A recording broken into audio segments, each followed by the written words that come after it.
Welcome back to our Wix Automation series. So far, we've focused on automations triggered by an event, for example, like a form submission or an abandoned cart. But what if you need an action to happen at a specific time, every single day or every week?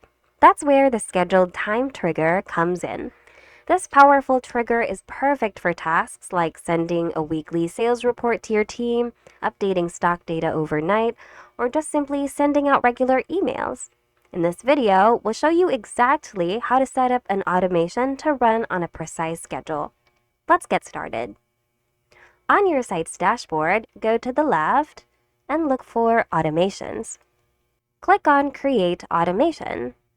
Then select Start from Scratch. Make sure to rename your automation first. Now, select your trigger. This time, we will be selecting Scheduled Time as our trigger. Now, set your start date and your start time. Also indicate whether you'd like it to be repeated or not. If you do, indicate how many times, and indicate whether per day, per week, or per month. And if you'd like to set up an end date, select a specific date on when you'd like it to end. If not, you can leave it as never. Once you're done, make sure everything is correct. Review everything. And once it's okay, you can now click on Apply.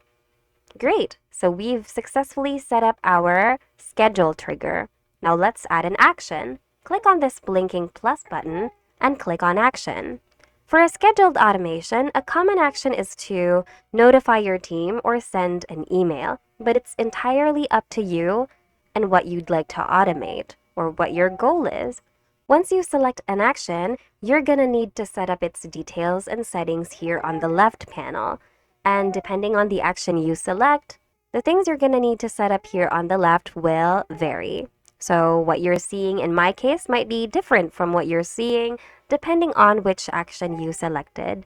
So in my case, since I selected to send an email regularly on this specified schedule, here I'm going to need to set up my sender details, create my email itself, set my email type, and set my recipients. So once you finish setting up everything on the left panel, make sure to review everything and make sure that there are no mistakes. Once everything's all good, click on Apply. Then, click on Activate. And your automation should be published. It will now work tirelessly in the background, executing your tasks precisely when you tell it to, freeing up your time for other things. That's it. We hope you found today's video of help. If you did, hit like and subscribe for more Wix tutorials. Thanks for watching and see you guys in the next video.